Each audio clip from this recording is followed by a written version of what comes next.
What is the time complexity of a merge sort? n log n. N log n. Log n. N log n. And did you try to understand that why it is n log n, or you just know that it is n log n? Anybody can explain me why the merge sort has the time complexity of n log n? A few moments later. So I'll tell you the algo. I'll quickly write the algo, and then you tell me why it is n log n. So the algo goes like that. Basically, first step that you do is that divide the array into two parts. Second, you merge sort two halves recursively, right? And third, merge the two sorted arrays. This is a three-step algorithm that we do in a merge sort. Everybody agrees? Anybody who is not clear about this? What we do, we try to divide the array into the two parts, first part and the second part, and recursively we try to merge sort both the halves of the array. And once we have sorted both the halves of the array, we go and merge these two halves, and this is how the merge sort works, right? So now, why do I say that the time complexity is n log n here? Because size of the array is getting half every time, so that is why the size of the array in which we have to sort is getting half every time, so that is why it is log n. But when we have to merge two arrays into the one, that takes the linear time. So combined together, because both are dependent on each other, the time complexity comes out as n log n. Okay, log n, because every time we are dividing the array into the two parts. So if there's any use case in which the use case the size gets half every time, it is a logarithmic pattern, so the time complexity is log of n. But every division has to be followed by the merge of the both parts, right? Merging of the both parts, which is actually dependent on the way you are splitting into the two halves. So both are related, and that is why it has to be multiplied with n, because it takes a linear time complexity to merge two halves. So that is why the time complexity is n log n. Okay, I'll quickly write the code. So probably write merge. So merge sort means you take what? You take array, and you take int left, and you take int right. First of all, you do if left is less than equal to right, then only you do it. Okay, and then you do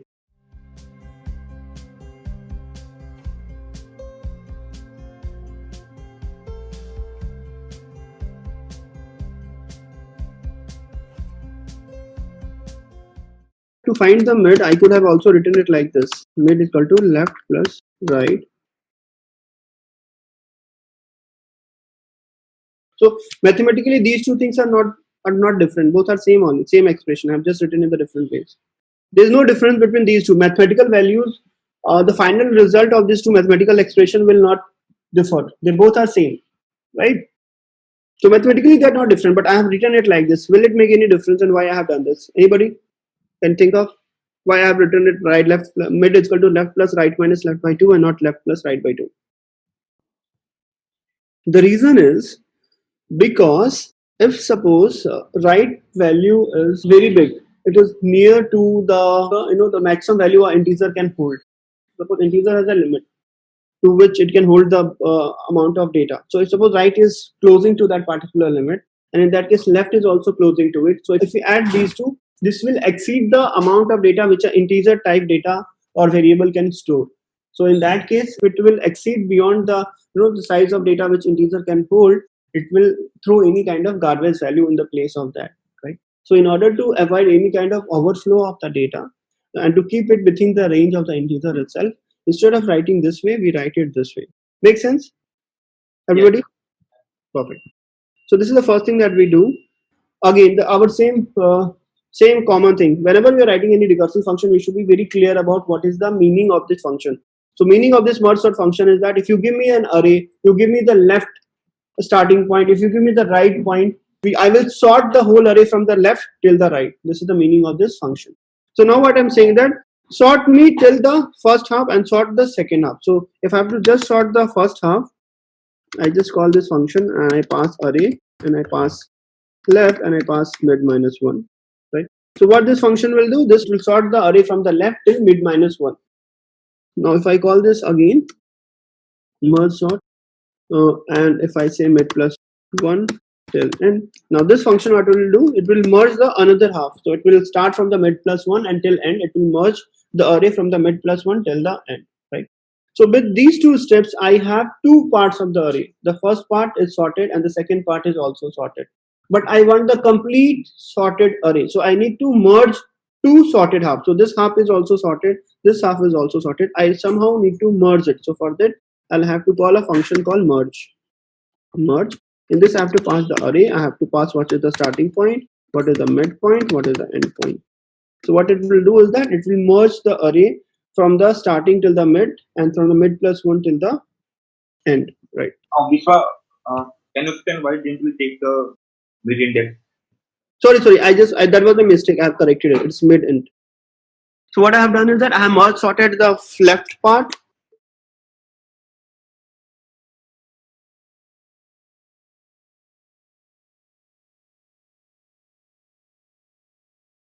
Okay.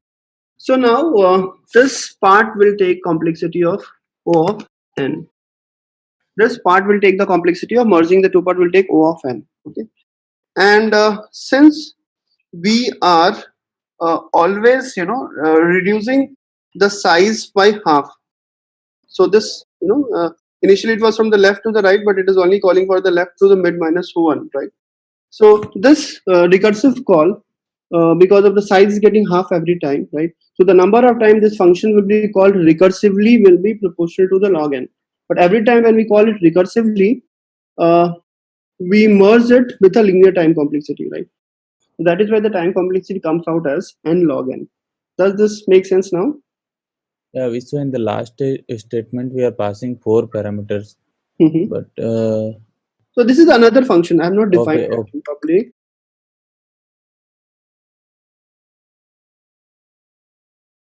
This is a different function actually. If you would have written seen the merge sort algorithm, it should have been clear. Yes. Right, and here you write the code.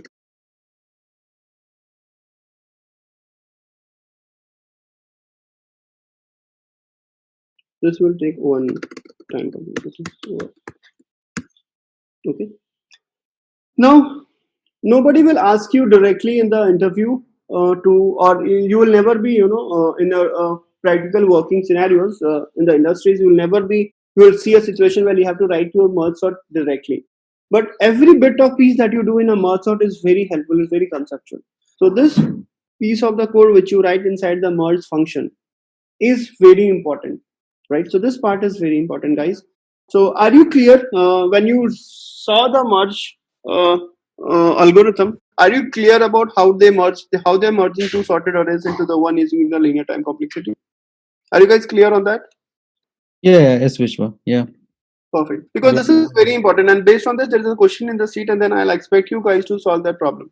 Okay. So this is about merge sort, and the time complexity is n log n for this one. So what I suggest you guys that if you have not looked at the merge sort, please look this part again. And if you are clear about this part, then the question that I have a related question for this in the sheet, which will test whether you have read this merge part efficiently or not. If you would have done it, you will be able to solve that problem. If you have not understood it, you have just tried to read it, you will find some difficult time solving that problem.